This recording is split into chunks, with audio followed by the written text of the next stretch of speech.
All right, let's jump into our last panel, and it's been referenced several times today.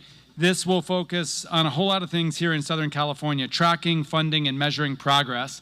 Danya Gutierrez is doing double duty here today as both a panelist and a moderator. So let me turn it to you, Danya. Hi, everybody.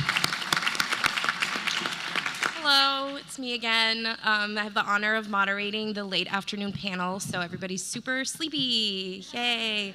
And I'm sure no one in the virtual session is multitasking. No one does that. No. But I think what's good is that we really built up to this wonderful panel, thinking about how we're tracking progress, how we're measuring our impact, these outcomes that we keep discussing. I'm really excited to focus our conversation, our panelists are gonna focus our conversation on moving away from acres to outcomes. So we're gonna have folks that are focused on giving us a statewide perspective of where we're at so far, then bringing us a little bit more locally for an assessment of risk, then looking at an economic analysis of that risk, of what is at risk, finding different solutions for scaling up to meet the great needs that we have, and then talking about an example of how tribes are leading us in this challenge and meeting this challenge, and also bringing forward the workforce of today and tomorrow. So really excited for this panel. One thing I want us to think about before I hand it over to John is a lot of what we've talked about already today. I went to my first in-person task force meeting in 2023, and we were talking a lot about the uniqueness of our region of Southern California and how we meet the needs that using unique management methods and treatment methods to meet these unique needs. And then I think it was last year now we're talking a little bit about the wins that we've been having, these amazing partnerships that have come together. So with this last panel, I think it'll be good for us to think about, okay, what's next? And we've touched on that a little bit already. And so I think that's something I want to reiterate, this thought exercise while you're listening in on this panel. And what I hope maybe our beer and wine conversations will continue or beyond this meeting today is, with all of these cool tools that you're going to hear about, the data that's out there, the amazing visuals that we can use to tell the stories, what do we do with this information? Who's in this room that shouldn't be? And not because they were busy today, but because they just haven't been engaged in this space. So what is it that they need to hear so that they really get involved, so that that investment that we want to see in our region and across the state really gets us to that pace and scale that we want to see? So with that, I'll hand it over to John Battles. Great, thank you, Danya. Yeah, hi, I'm John Battles. I serve as the co-chair of the Science Advisory Panel for the task force, along with Steve Astoria from the USDA Climate Hub. And my goal here is just to take a quick 5-minute tour of what we have accomplished statewide since we issued the Wildfire Forest Resilience Action Plan. Remember, this had 99 separate items that the CNRA, particularly Kristen Merrill, tracks with an Airtable in great detail. But we're going to take a step back and see what has been, sort of, as best we can tell, the collective impact across the state. Before I dive into this, we're really thinking about the last 4 years, but we deal with different fiscal years, we deal with calendar years, we have some stuff reported as water years, and so it's approximately the last 4 years, and so give or take, depending on what year we're using. And I'm repeating stuff you heard this morning from Patrick Wright, that approximately the last 4 years has been $7.4 billion invested, with about 60% of that from California and the other 40% from the U.S. Forest Service. But as we heard from Lisa Worthington, that Caltrans is also putting a lot of potentially wildfire risk reduction efforts, as well as the utility companies. So this is a conservative estimate of the amount of effort that's being directed to get after the wildfire problem in California.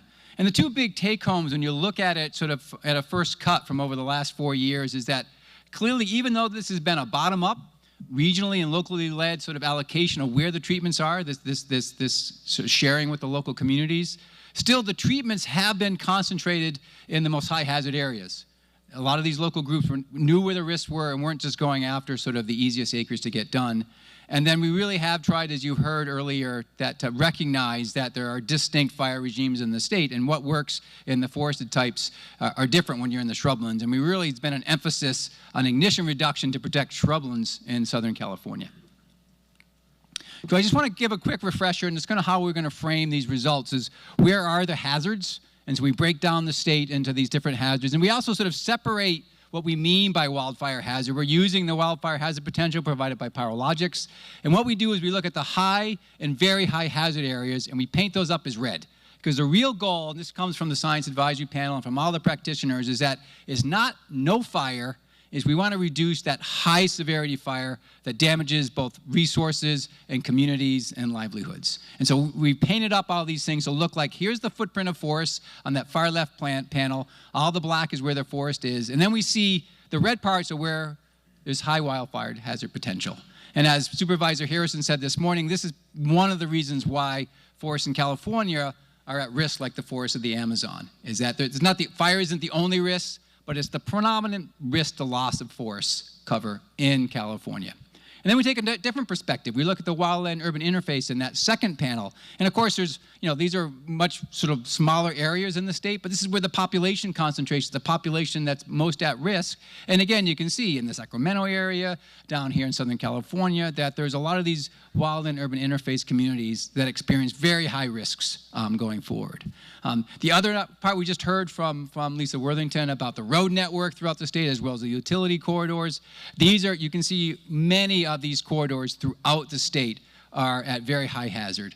You can see these lines of red going throughout the state, and those are both our utility corridors and our road heads for various reasons, a lot of ignitions being one of them going forward. And then the last one is that we also want to acknowledge that shrublands are a very different sort of geography, different ecotype from forests, but they also have high severity wildfire. High severity wildfire is actually needful for some communities, some shrubland communities, but they still pose risks to the community, so we want to prevent those wildfire, we want to limit the frequency of those and prevent them from getting into communities. So this is how we look at our landscape going forward and how we're going to report some of the progress to date.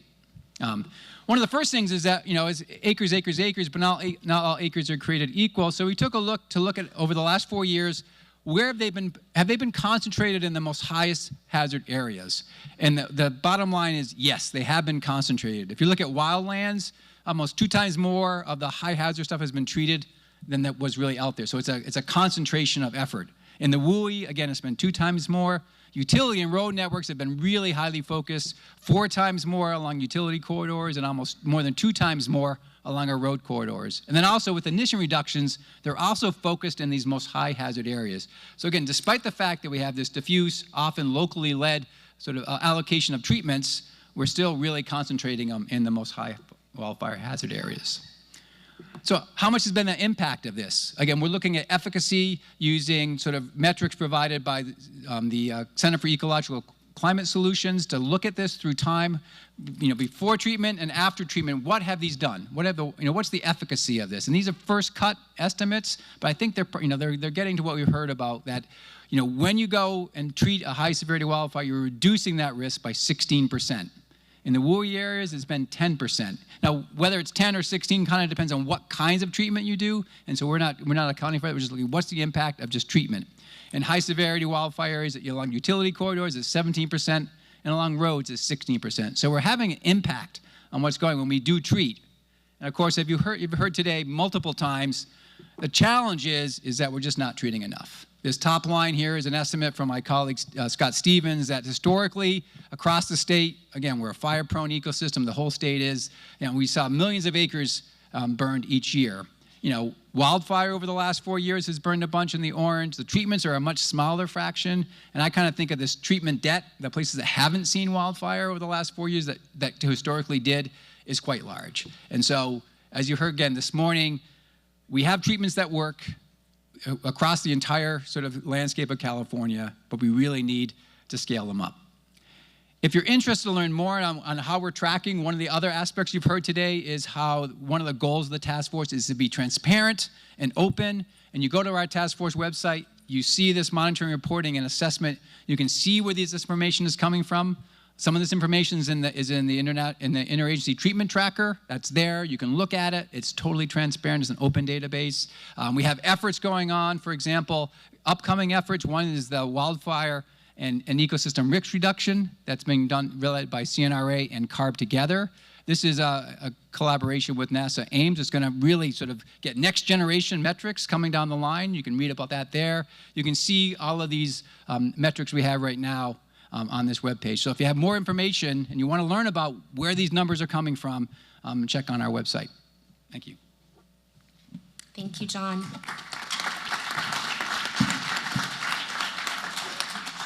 Now we'll have Joe Flannery, who will focus us on Southern California and how modeling is showing that strategic treatments can reduce risk. Thanks, Danya. Thanks, John. I'm Joe Flannery, the head of Partnership Success at Vibrant Planet, where we help you analyze, manage, and mitigate your wildfire hazard. Our flagship decision support tool, the Vibrant Planet platform, can also help you increase the speed of collaboration, obtain funding faster, and move to implementation faster as well. Our sister organization, Pyrologics, whose name you may recognize, they have really decades of experience in landscape-level wildfire hazard and risk modeling, 50 peer-reviewed applications, and they're really committed to developing public domain data sets. You kind of put us together, and we do have the power to really conduct some sophisticated wildfire analysis and decision support. That being said, whether developed by our organization or others, the best available data analysis is really meaningless, in my opinion, without capable, dedicated, and creative groups of collaborators willing to use that information to scale wildfire resilience at the ground level. One of those groups, amongst many others that were introduced to me today, is Jeff Hayes, who you met in the last panel, and his wildfire reduction team right here in Southern California. And they challenged us. And working with them over the last year, we developed a pretty unique wildfire model tailored to Southern California's unique ecosystems.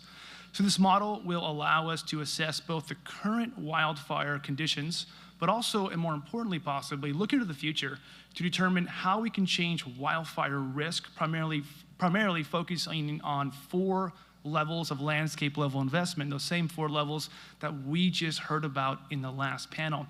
We're going to lump 3 today and look at them, and that's strategic fuel breaks, partner projects, which includes defensible space projects, all the different partners in the room. Your projects are part of that landscape level investment, along with montane forest treatments. And then we're going to take a second look at kind of a 4th level of investment, roadside ignition reductions, which we also just heard about a second ago. So looking at all 4 of these in a moment here. The assessment itself covers about 8.7 million acres of Southern California. This assessment was initiated by the U.S. Forest Service and the National Forest Foundation. So thus, it includes the 3.5 million acres of National Forest System lands in Southern California. But those 2 organizations chose to make the investment to extend this assessment to an additional 5.2 million acres outside of National Forest System boundaries. All right, let's take a look. Let's take it for a spin, the model for a spin. Let's see some results. First, let's start with our baseline, our current condition. So we're looking right here at the area to the north and east of us. And we've all seen maps like this. This is our current wildfire hazard. A lot of orange, a lot of dark red, dark orange on the screen. And we all know what that means. It's high hazard. I want you to pay particular close attention to that dark orange and the dark screen kind of surrounding the communities of Crestline, Lake Arrowhead, around Big Bear Lake, and Big Bear City. All right, now let's get in our time machine and travel to the future. Okay, so first we're in a future condition where we've all worked together these last couple of years, and we've implemented 3 of those levels of investments. And here you see it on the map, same location, but now we see our strategic and proposed fuel break network. We see in red a lot of our montane forest strategy treatments where operability exists. Our partner projects in yellow, and we're even looking at some of our current delineated potential control lines maintained as fuel breaks with a fuel break objective. Wow, that's a lot of work. Was it worth it to us? Yes, absolutely it was. So now we're seeing the same map, different color scheme. The darker the blue is actually where we've affected hazard the most. It's basically an inverse of the current condition map. I see a lot of dark blue on the screen where we've changed the wildfire hazard the most, now surrounding the communities of Crestline, Lake Arrowhead, Big Bear Lake, and Big Bear City. This jumps off the page to me. This is, I think, a proof point with the best model available that says it is going to be worth our investment. We're going to significantly reduce hazard. And when we do so, we expect to see a reduction in risk to some of the major values that we care about as well. We're going to hear more about risk in a moment from my colleague Matt over here on my right. He's going to help translate some of this cool blue on the map to dollars and cents. But a real quick glance at this specific area, On the left-hand side is our current conditions, kind of a stacked risk profile. We're looking at 3 value streams, so our homes, our crucial community infrastructure, and our surface drinking water. And the map on the right is a translation of the reduction in hazard to the things we care about: homes, infrastructure, and surface drinking water. When we implement those 3 landscape level strategies, we're seeing a 72% reduction in risk to our surface drinking water, 71% to our crucial community infrastructure, and a 65% reduction in risk to homes. So I'll ask this group, which landscape do you want to live on? The one on the left or the one on the right? Let's live in the future. Let's make the future possible now. So we haven't talked about risk reduction yet for, roadside reductions. Let's take a look at that now too. So now we're still in our time machine. We're looking in the future. We've kind of zoomed out, and now we're looking at the entirety of the assessment area. And we see a lot of that good dark blue on the screen once again. So our model predicts that by reducing roadside ignitions, it will prevent one large fire every 2 years at the minimum. And it's going to result in large-scale reductions in risk to community infrastructure and to our homes, especially for dense communities adjacent to wildlands and adjacent to these treatment corridors that we heard about in our last panel. So what's next for us? Our work is not done. First and foremost, the Vibrant Planet platform, which I previously mentioned, is available across the entirety of that assessment area for the next year. So if you're interested in using that platform for future planning, please reach out to Jeff Hayes' wildfire reduction team. They can get you access. For the continuation of the SoCal risk reduction assessment, we're going to take that model and take it one step further. We're going to be able to isolate Santa Ana and non-Santa Ana conditions. We've heard a lot about wind-driven ignitions, wind-driven fires here in Southern California today. We're going to include that into the model and also be able to include the roadside ignition reductions alongside those other investment levels that we talked about.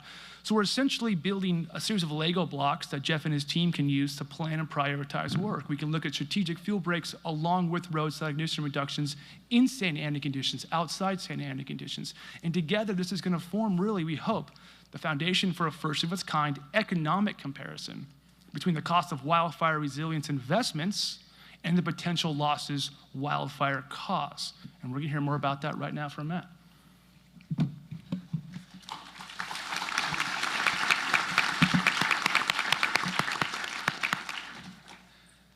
All right, thanks, Joe. My name is Matthew Sloggy. I am a research economist with the U.S. Forest Service's Pacific Southwest Research Station. I'm stationed down in Riverside. And today I'm going to be talking about the economic valuation of fuel breaks in Southern California chaparral landscapes. So I want to start by saying what Danya said at the beginning: acres to outcomes is a really fantastic way to put this. That's exactly what we're trying to do here with this economic valuation framework. We are motivated to calculate the economic value of potential investments in fuel breaks in Southern California in terms of avoided costs to communities. So avoided costs is something that you've already heard a lot about today. And so I'm going to walk through the framework of what we're doing at the Pacific Southwest Research Station in order to estimate those. And then I'm going to provide an example of the numbers that we've begun calculating, specifically with respect to structures. So what we're looking at specifically is an increased investment, increased investment on the landscape, which lowers fire risk.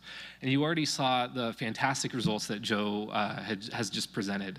And now what we're trying to do is look at how that lower fire risk results in lower expected damages. Lower expected damages of what?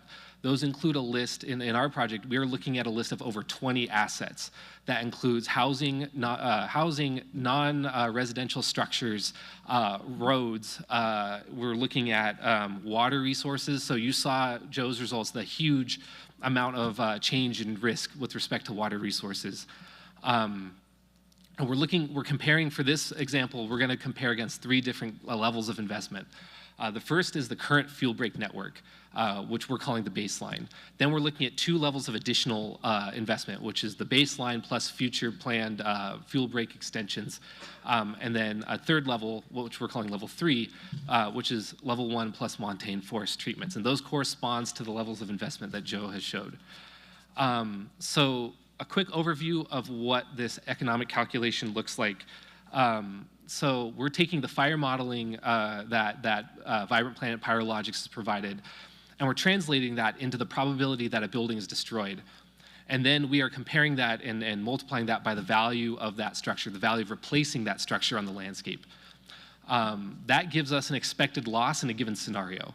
And then what we do on the second line of this equation is that we compare the expected losses against the scenarios.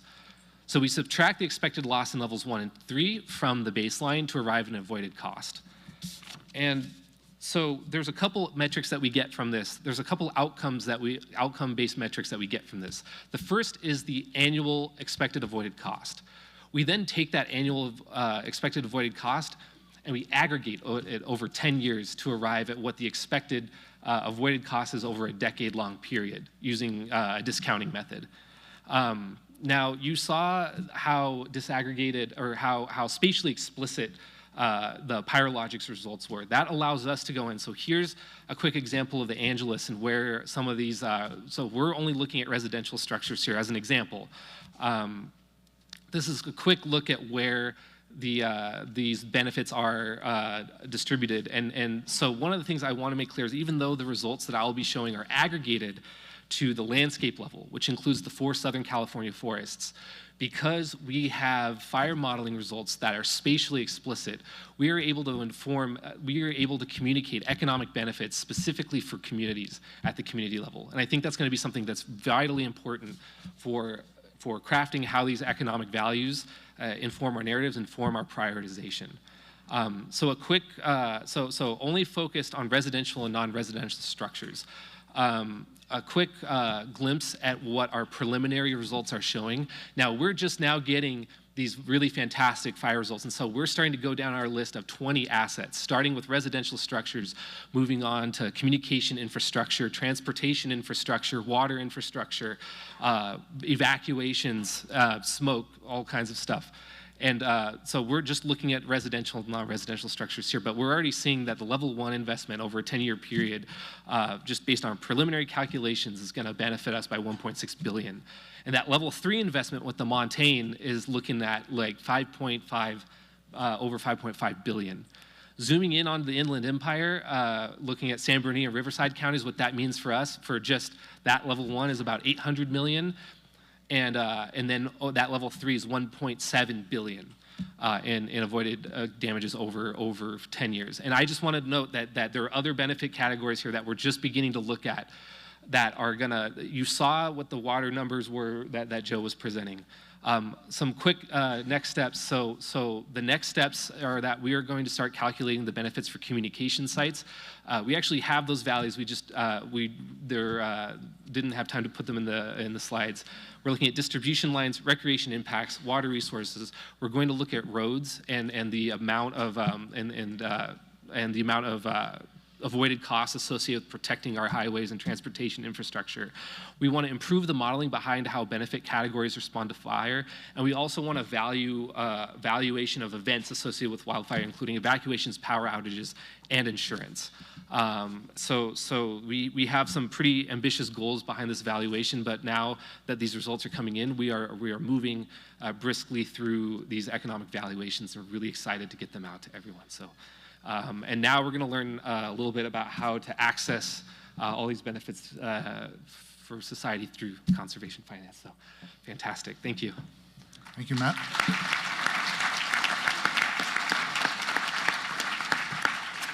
Thank you to the task force for the opportunity to present and to share, with science and economics. Is it all figured out? How do we pay for this? It's pretty easy, right? Thank you, though. Truly inspirational. And the benefit of going after folks like this and all the preceding panels is you get to be inspired, and you get invited by the panelists. Heather, thank you for asking us to dream big. If we were to fund our infrastructure, if we were to fund resilience and restoration projects like we fund our infrastructure, how different would the world look? I think our communities would be safer, our ecosystems would be more resilient, and our economies would be thriving as well. And what I'm going to ask us to do is dream big and explain a little bit of what conservation finance is. And for us at Blue Forest, a nonprofit that looks at how can we fund restoration and resilience using infrastructure finance models and leverage those skills and tool sets that we've amassed and built an amazing economy It was said the 11th richest economy in the world is Southern California. The 4th richest economy in the world is all of California. So how can we pay for resilience and restoration when we have that type of economic resource? So what is conservation finance? You know, conservation finance is about going bigger and faster and bolder by using infrastructure finance tools to recognize the benefits and values of ecosystem services and to make a value proposition to multiple parties to share in the cost of restoration.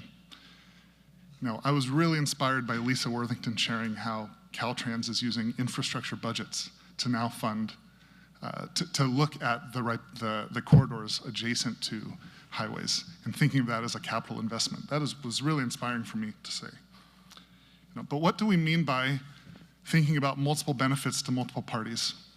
You know, we just heard homes, infrastructure, drinking water. This is old hat for many of you here. But the reality is a restoration project provides multiple benefits to multiple parties. It's incredibly powerful in the aggregate, but each party, whether it's a drinking water company or a utility company or a transportation agency, has different interests. And while some of the science and economics, which was really detailed and really impressive, and thank you for putting that into high-level bar charts, any public agency like a water utility is going to need a business case on how they're going to direct funds to do restoration. So what is Blue Forest's answer to that? And we do that through partnership. We developed this with the National Forest Foundation, with the World Resources Institute, with the US Forest Service, with Sierra Nevada Conservancy. And we look at restoration projects like their infrastructure project financing projects. So it's a public-private partnership. It uses familiar project financing structures where lenders can advance capital to implement projects. Instead of building a wind farm or a solar field, also great things, we're financing ecosystem restoration on a project-by-project basis. So this looks familiar to impact investors. This looks familiar to the types of investors who provide capital to a school district to build out your infrastructure. In general, this yields about a 4% return because we structure the repayments to make that type of, the repayments to pay back the investors plus a modest return, very similar to municipal finance. So we're asking you, let's look at our restoration projects, our watersheds and our landscapes for the ecosystem services that they provide and treat them like infrastructure and finance them and fund them like infrastructure. This helps complement public appropriated dollars from federal and state monies as well, and can be a compelling value proposition to private sector and local actors that value those ecosystem and resilience benefits. So where have we done this to date? Well, we've done half a dozen projects in the northern part of the state and we're advancing. It's where I'm from, it's where we started. But we are really excited to take an infrastructure financing approach to the SCIRP project and the projects that were announced earlier. Now, restoration in practice looks very different in different watersheds, depending on the ecosystem. You know, landscape fuel reduction work, that's not, while that exists in the upper montane forests here in Southern California, that's not the ignition reduction that we're talking about. Nevertheless, financing approaches that can treat restoration outcomes can yield, using a financing infrastructure approach, can still implement different types of restoration activities based on the value that those outcomes yield. So we saw this graphic earlier, 82% of ignitions occurred near major corridors of transportation. We can then model what that risk reduction would be and to what assets those protect. Who are the beneficiaries and what motivates their participation? Well, electric utilities, water utilities, infrastructure managers, municipal and county governments, just as we've seen. I'm going to go through this further, but even corporate entities have a lot of sustainability goals and targets, whether that's water replenishment, water stewardship, wetland biodiversity, and those are all growing in demand, and we want to help, especially through that science and economics, communicate those outcomes. And so how do we work with beneficiaries? Well, first of all, we have to understand what are their priorities. And part of that is showing up with the analysis that's already in hand and working with those beneficiaries to tailor it to say, what do you care about? What are the outcomes of interest? What are the assets at risk? What would the replacement cost be? And what would you like to see done? And then structuring very simple agreements that can effectively cost share and co-fund this work.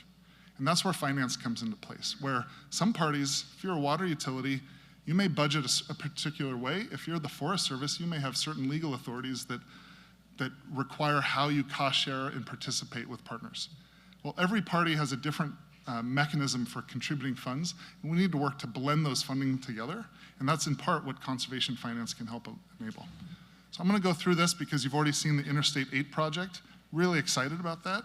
You know, the North Big Bear project, this is about, let's see here, 13,000 acres of treatments. I really want to thank the San Bernardino Municipal Valley Water District for the leadership to think about what protection in this landscape could mean. There is $4 million secured, but there's $35 million in need to implement this complete restoration treatment. And so thank you to the partners who've leaned in to make that possible, and we're gonna be striving with this analysis to help make that compelling case to additional parties, and also to help inform policymakers as well about how allocations and leverage can be combined to make, you know, the complete funding possible. The next project was mentioned earlier with Tree People. This also is about, this is reforestation and post-fire restoration. Total cost is about $10 million. Roughly $4 million has been secured. So there's often a funding gap. So how can we make a compelling value proposition to additional parties to share in that cost?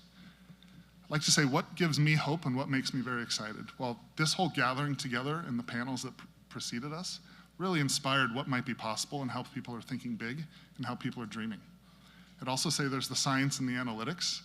We need to start thinking about the total cost of projects because some of its implementation, much of its implementation, but it's also the work that preceded that and hearing about streamlining, block grants, other funding ways to support local action to get projects planned and in that pipeline for consideration is tremendously exciting.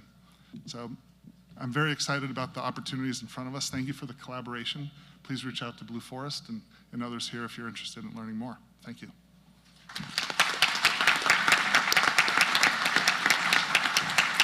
Thank you. Thanks, Nick. And so next we'll have Will Madrigal, who will share with us how tribes are leading the charge and focusing on outcomes and building up our future leaders.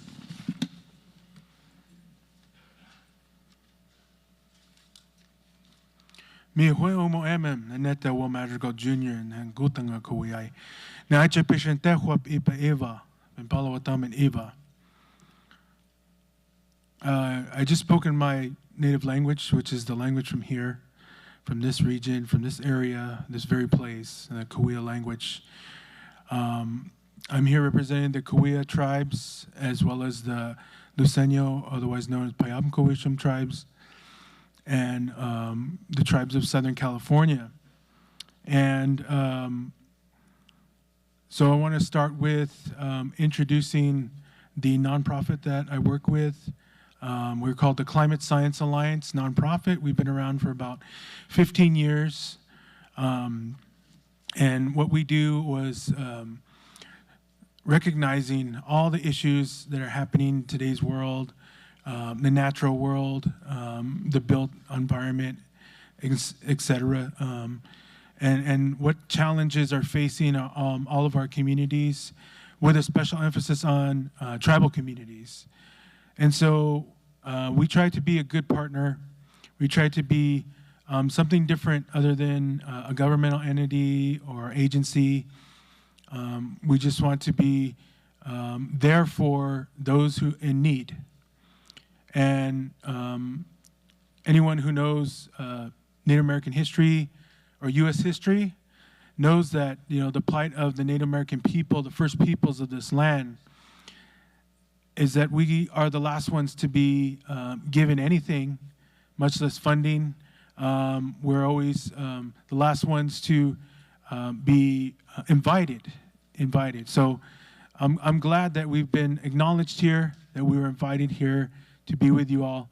And it's good to see some of you. I was at the 2024 meeting in Escondido at the Wild Animal Park, and we had a panel of Native practitioners, fire practitioners, cultural bearers from all over Southern California, and we had a really great conversation with you all.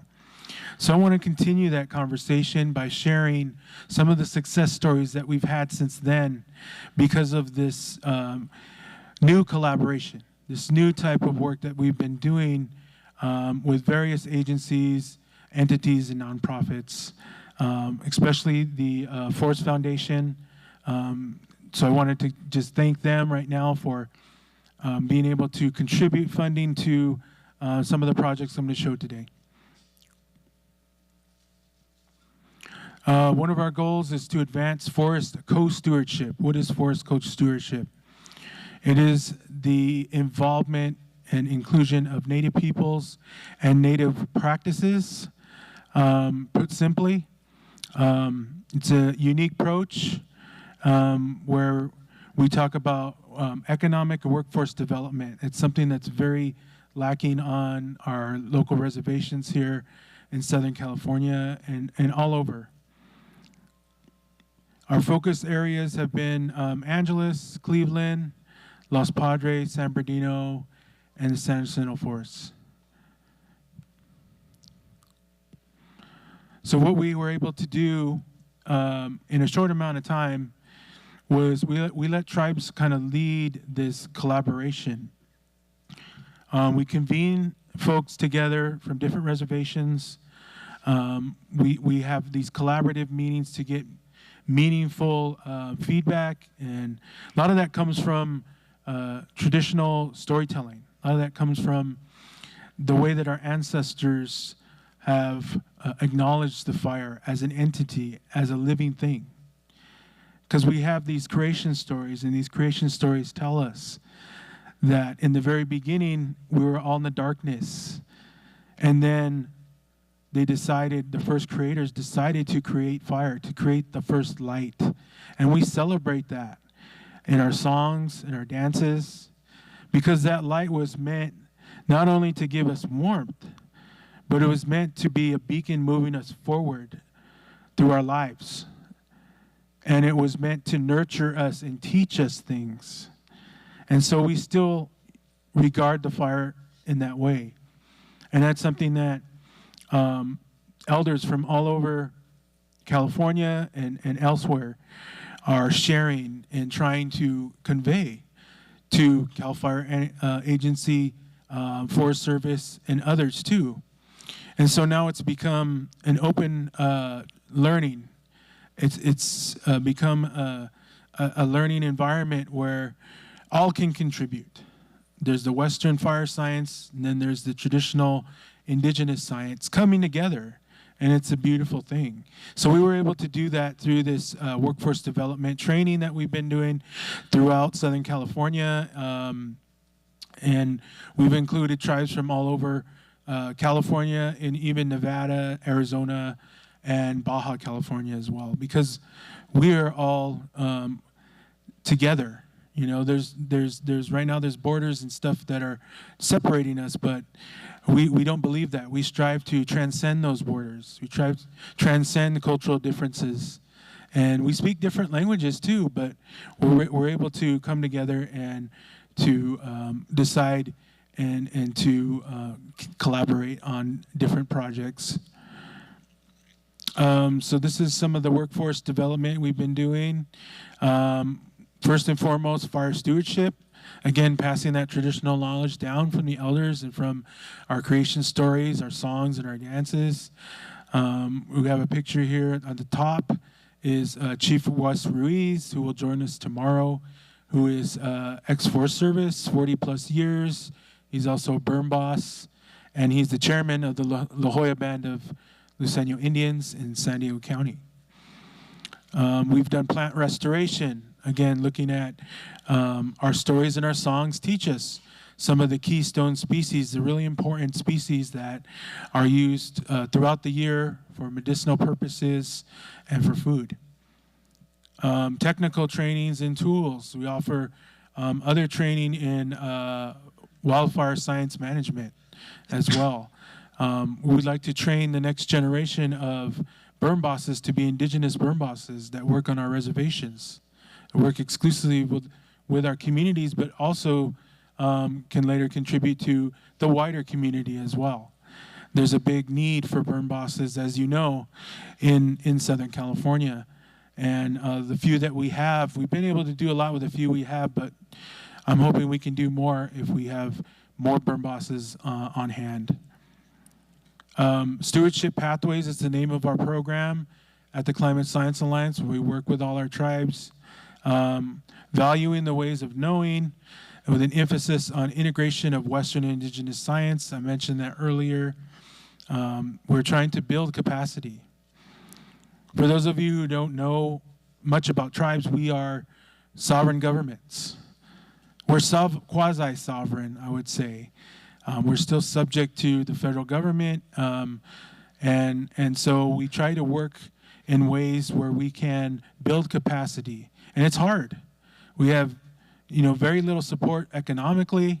Outside entities very rarely come in, besides the federal government, to help tribes with this type of capacity building.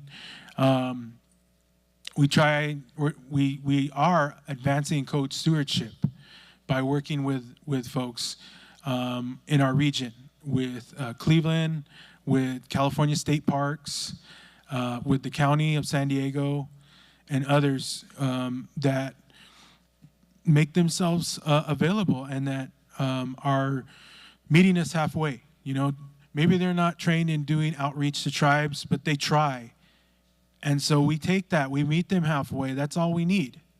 All we need is some effort. And so I implore all the folks in the room that haven't done that yet, if you're working in a region that definitely has a tribe tied to it. So if you haven't reached out to them, please do so. Come to me after our panel, and I can give you some pointers, and we can talk about it.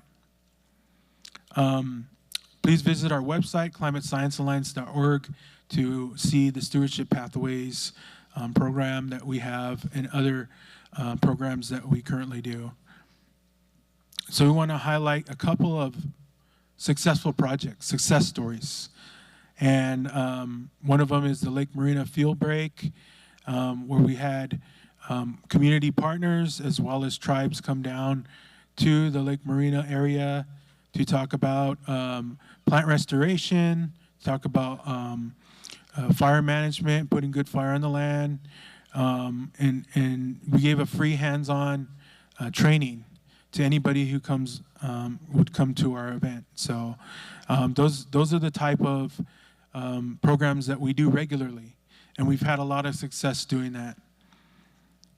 We also went to a place called Cedric Reserve, again, where we do the same thing as we take native ways of knowing, and we share those, and we teach, and we train folks on how to do that. We also talked about a prescribed fire training program called TREX, which is has been inclusive of Native people and Native ways of tending the land and stewarding the land, has been very successful in that. During the training on May 8th, we were giving a tour of a prescribed burn plot, of a burn scar, and that's really what we want to do. We want to come out and have access to these burn scars. We need to see for ourselves, how the fire burned, and we need to see if there are any remnants there that would give us an indication of what's going to come up, what's going to be able to be restored, what's going to be able to be planted and seeded there, and we can help with that. We have folks that do seed, have a seed bank and seed keepers. We have culture resource folks. I myself am a tribal archaeologist. And so that's post-burn, but there's also a lot we can do pre-burn, in the pre-burn planning stages with you all. And tomorrow we're going to go to Thomas Mountain. And Thomas Mountain is in the heart of Cahuilla territory, about 3,000 foot elevation, 4,000 feet elevation. And I mentioned this last time with when Chief Sal gave his presentation about the prescribed burn there, and I said, hey, you forgot about us, Chief. We would love to be there to help. We would love to be there to help restore the area and continue to manage the land like we always have. So I'm really happy that Forest Service has made an effort to reach out to the local tribes, in my area at least. So I implore all the other regions to do the same, because once we get connected, you'll start to see that collaboration will start to take shape, and it will start to create this synergy. That's the only way I can describe it. This synergy that will continue to sustain and open more doors to the work that we're doing. One more thing I wanted to mention about the work we do at the Climate Science Alliance is a re-granting program, getting funds directly in the hands of tribes. Something that has never been done before until recently. It's part of our reciprocity and re-granting program. Reciprocity is really important to the work that we do because it is a traditional Native American value. Traditionally, as Native people, that's how we live. We operate under the laws of reciprocity, our own laws. And so we give, and when we give, we get in return, right? That's all it means. It's a very simple concept. And so what we've seen is that the re-granting process has created robust framework, we call it, soliciting applications, reviewing and ranking, determine best fit for available funding. So we were able to give about 50% funds up front, and we were asked about 1.3 million. So there was a great need, and unfortunately, we couldn't fulfill that need. But we were awarded 300,000 to 5 tribal proposals, which was phenomenal. We were just ecstatic, and so were the tribes. And in fact, we have one of our tribal grantees here today, Cliff Devers from the Palma Band of Mission Indians, forest manager, and Allison, who are here. Could you guys stand up real quick? They're in the back.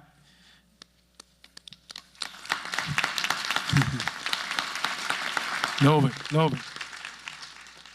So in partnership with the Palma Band of Mission Indians and Cliff and his crew, we were able to get that direct mini grant funding for various efforts, ongoing efforts like fuels reduction, conservation, habitat restoration, and putting traditional cultural fire on the land. The Palma Forestry Department applies traditional ecological knowledge to overgrown areas that require fuel reduction and habitat restoration. So this area that they're stewarding is about 5,000 acres the tribe has of forest land, and it was given back to the tribe to steward. So it has water, abundance of water there, plants, animals, traditional sites and village sites too. And that's really what we're talking about co-stewardship and collaboration, is that we're able to tend to these places. We tend to the plants, we tend to the animals, and we also tend to the archaeological sites, or these old village sites where our people used to live, because their bones are still there. Their spirit is still there. And so we've been mandated as the next generation of community members to protect those areas. And we can't fulfill that mandate and responsibility unless we have access to the land. So that includes forest land, county land, state park land. We'd like to be given access and brought in and invited to these areas so that we can continue to do the stewardship. Thank you for your time. Thank you to the task force and for everyone up here. And Noshin Lovic, thank you in our language. Thank you, Will.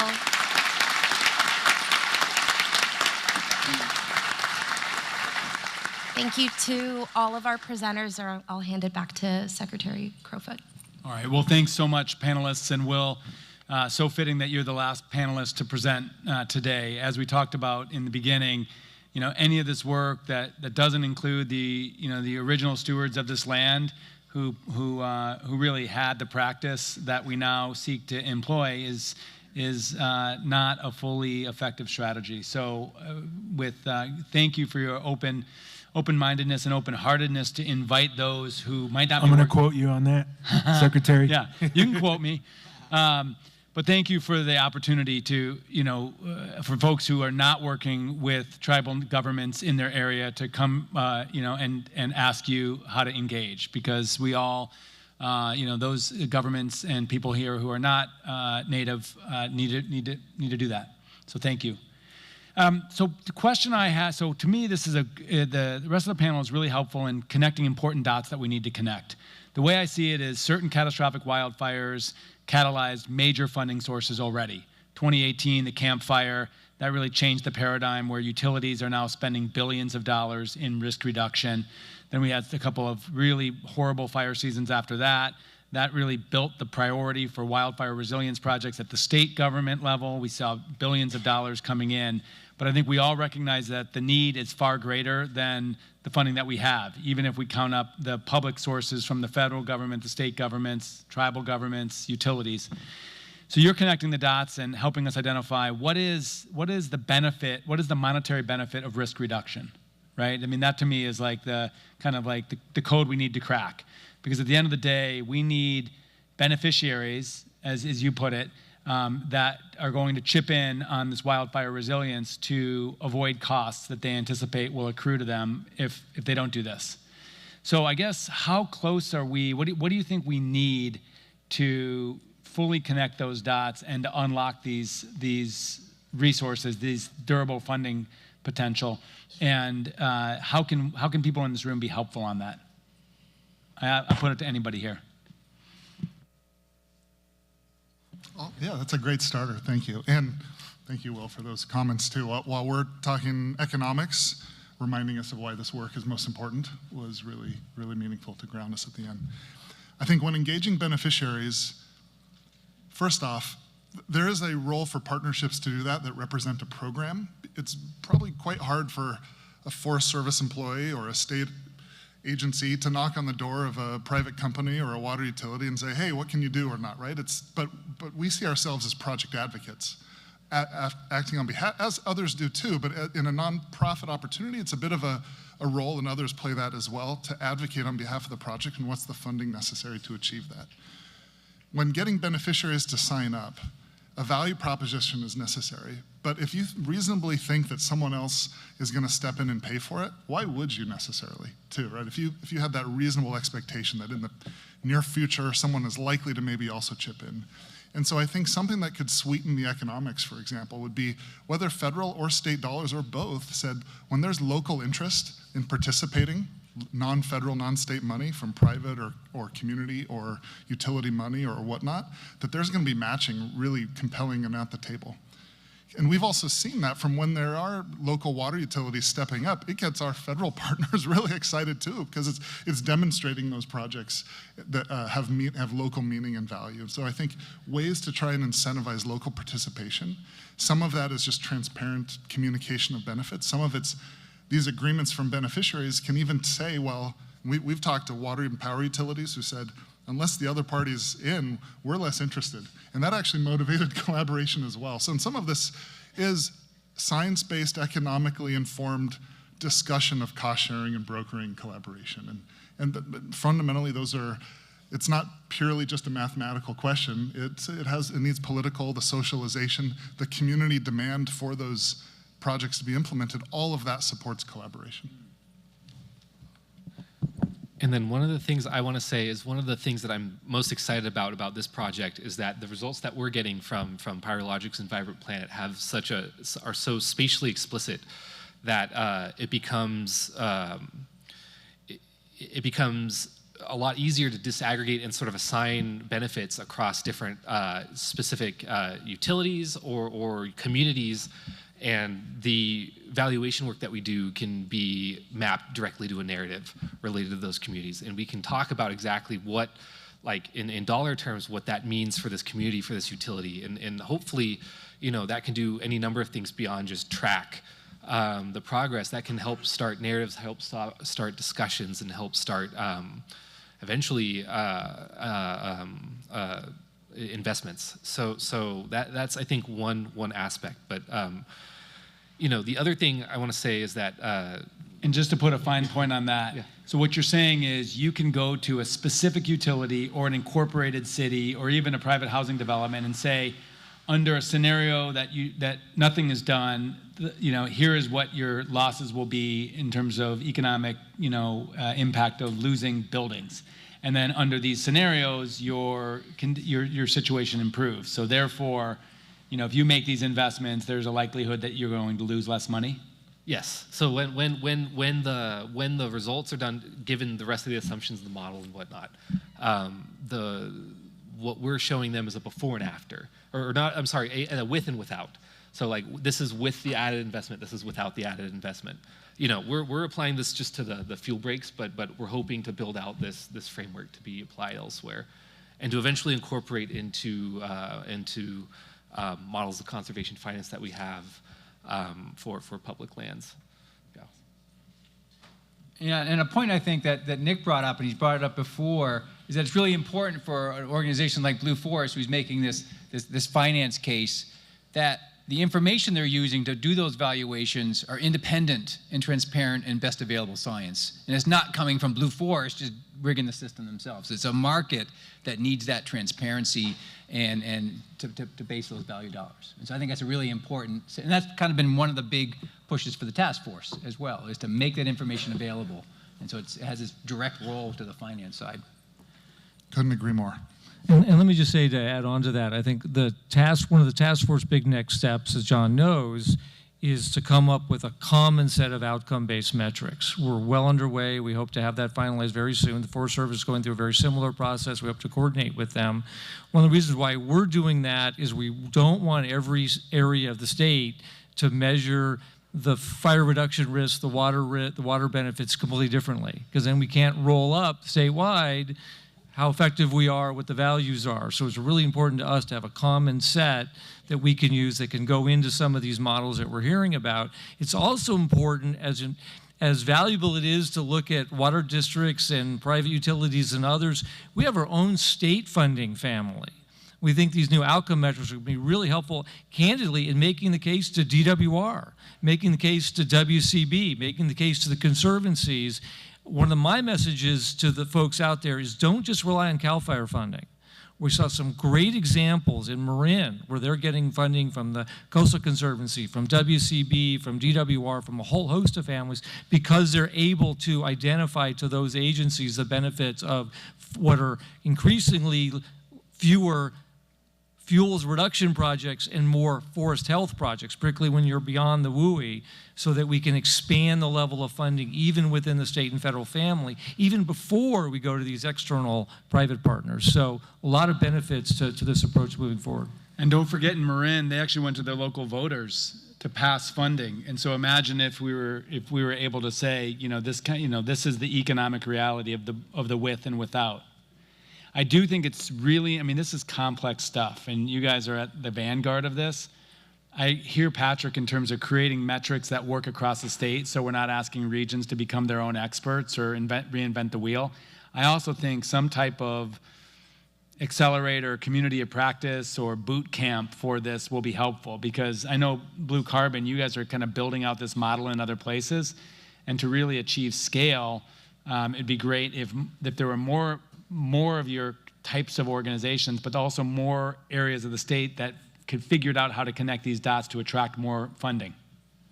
I love standardization in many ways across the state. I also think how when we work with beneficiaries, we like to do that beneficiary business case with them. What are the assumptions they have? What are the models they already have too? And so while it may be very compelling and useful for agency engagement across the state, ultimately, watershed by watershed, there's local need for collaboration and participation too that help inform and really make a robust business case. And so sort of both and, I think. Yeah. Well, so this was a great panel. Having data which can tell a narrative and a story about where we can go and why we should go there and how things can benefit. And when you have aggregate data, you can really tell the story at a scale that matters, because when we're looking at fires that are 500,000 acres or 1 million acres, looking at what that means on a landscape is different from looking at 3,000 acres at a time, right? And so you connect that on the panel with Will's conversation about how for 15 to 20,000 years you had people managing this landscape in a good way. And so I put that in context of how are we connecting all of that in each of our projects every day? And this isn't really a question for the panel to answer necessarily, it's for all of us to answer, is how can we get back to that scale that really matters? Because for thousands of years, you did. And so we can do it again in a good form to benefit all of the resources we manage and for all of the public. And so that's, I guess, existential question at the end. I'd like to add to that. I think our perspective and approach to answering that question is simply just allowing us to tell our story, you know, to show who we are through our songs and our dances, to tell our history. And that's where our foundational knowledge comes from, right? That's why we've been doing this for over 20,000 years, and it's just been a small window where everything went to hell in about 200 years. But we're very optimistic that we can get back to that, and that's why we want to come to the table. That's what we want to share, and we want to collaborate. We had the supervisor talk about the social aspect of this work, right? And that's exactly how we feel, the same way, you know. Our collaborations, if we initiate them, can lead to some very, very well-rounded, holistic, sustainable strategies on how we approach this work and how we continue to sustain this work, whether it's funding or on boots on the ground, or but it has to start with a collaborative effort. Thank you. So true. I have a quick, oh, you want to go? No, please. Okay. Building off of what Jason said, my original question was going to be for Will about this kind of, you know, how can we measure impact, you know, that's really valued by local partners. But I kind of want to shift to the rest of the panel and thinking about how can we really shift that impact evaluation for a project to consider sort of what communities value as impactful instead of maybe what grantors value as impactful. I'm thinking about like acres treated versus community impact. So is there something that can be built into the models, or some way the models are considering that in sort of the impact evaluation? So I think there's a couple ways that we're looking at considering that. One of the exciting things I didn't get to cover in the talk is that one of the products that PowerLogic's Environment Plan is providing are the actual burn perimeters of each fire in the simulation that they ran. And what that allows us to do is look at each fire and look at how that have impacted a community in terms of evacuations, in terms of power outages, in terms of these discrete events that might be harder to model from an aggregated data set. And so that's one of the ways I think we're looking at is when the fire is occurring, what does that fire actually look like for that community? And that's something that we're trying to build into the economic analysis as well. So I think that's one area where we're looking at that. I would just add to that as well, that as we, as a group, come together on what our outcome-focused metrics are going to be, is not to be afraid to iterate and to change. And I don't think we should, wait until there's a perfect set of outcome-focused metrics so we can start communicating. I think we're going to, like Matt said, there's already a couple we can build off of. And I'm always one to shop that around, to get feedback, to listen to our communities. Hey, does this drive your community to action? It doesn't? Well, what does? And so before we either A, try for perfection, or B, roll out some master plan, let's roll out little tidbits. Let's listen and be humble and take their feedback and improve the system and improve the metrics and the communication points along with it. And I'll just say real quick, our kind of valuation of what we've been able to call success has been, I think, pretty simple as well. Just, you know, tending the land, you know, was one of the main things. Having access to the land and being on the land and then interacting with it, because that's the only way the forest is going to be healthy. To quote an elder, a see-through forest is a healthy forest. And I think we can all agree that we've all said that today in various ways, right? That's the goal, right? And to us, the goal means tending the land for food, for medicine, Did you want to say anything, Don? Okay. And so once we're on the land, then we see that we can work towards a place where there's a balance, because right now we don't see that, and that's really bothering us as Native people. There's an unbalanced ecosystem, there's an unbalanced montane forest that we need to get out there and tend. And I mean all of us, not just the Native communities, collaboratively, we need to get out there.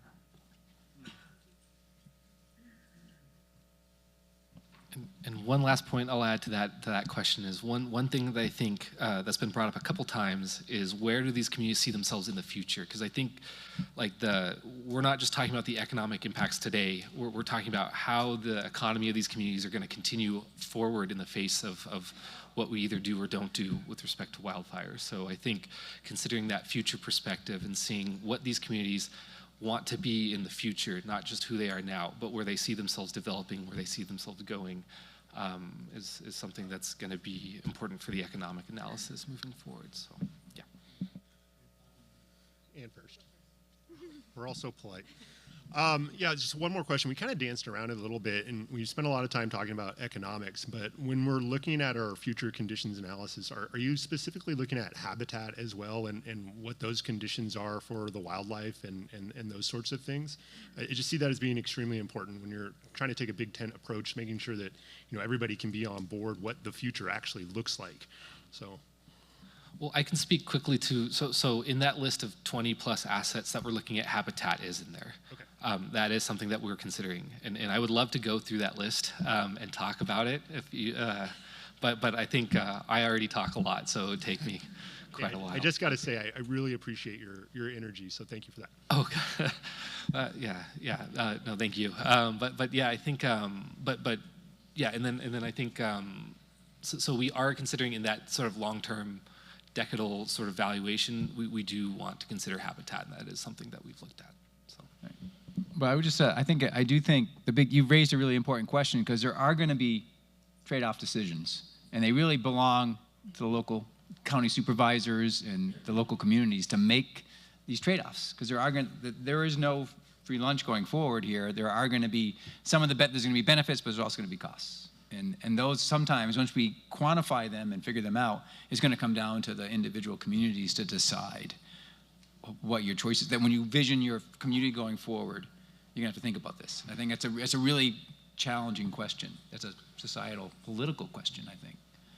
I think we've also kind of presented like a model that is going to be unique to Southern California broadly. But when we do this type of work on the community level, that's one of the first things we do. Is we ask, what are your value streams that are important to you, and then we can represent those in our risk and hazard model. So for some folks, it's habitat. Some folks, it's their recreation infrastructure if they have a tourist-based economy. So I think to have kind of like goals of kind of like what are our must-haves that we can use across landscapes are great. But I think following that regional model that the task force is doing here, and even streaking that down to the community level, I think most risk-based frameworks, you turn to your collaborators and you say, what are your values that you want to protect first? That's one of the first steps in a risk-based framework. And so we can now kind of use digital and remote sense data to really assess the effects of those. But it also comes down to asking first before we kind of tell. And one last thing I do want to say is that I get excited by economics because I'm an economist, but there are a lot of other outcome-based metrics efforts that are going that don't revolve around necessarily economic valuation at the Forest Service. And I think those are also extremely important, that we acknowledge that there are other things outside of just an economic valuation that at the agency we want to track. And kind of feeding to a comment earlier, like, yeah, and what Joe, what you were saying, those metrics might also be helpful in helping communities sort of make decisions for themselves. Maybe, there's certain things that they look at the economic values, well, I might care about that more than what this number says, or this thing might be more important than that. Then, I think providing the information is one step in the process, and then there's other decisions that have to be made, trade-offs that have to be made. So, yeah, thank you. Yeah, I think along those themes, what I'm thinking about is how communities, become willing to make the investment that we're talking about here. And, Will, you made the point of people feeling out of balance, knowing that we're out of balance. I'm thinking that we've seen some great slides here, but one of the most compelling one is yours, John, that shows that massive treatment debt. And I'm thinking in a community forum, that slide has a really powerful message. So to the folks who presented really incredible economic data that's really granular, what is the slide that you can present or that you've seen convince and educate communities to think about this investment? I mean, essentially, we create. I kind of mentioned a moment ago that we will actually pick out and work with the community to evaluate and identify what's valuable to them. And we've done everything from rural gas stations, fish habitat. I mean, you name it, we've modeled it at this point. And the first step is a risk map to that. First you show what's at risk, and under current conditions, the value lost. Then you can start planning your work and prioritizing and kind of accessing this work stream that we've shown here. So the first step is showing the potential loss with current conditions unique to their value sets. And if you open up a CWPP, the current risk and the values that are at risk is always in the first couple of pages. And so I think the way we go about analyzing, the way communities do it through CWPPs or other frameworks, I think it's kind of working right now. And at least that's the feedback we get. That is the first step. And there is, at the local level, people are ready to drive action.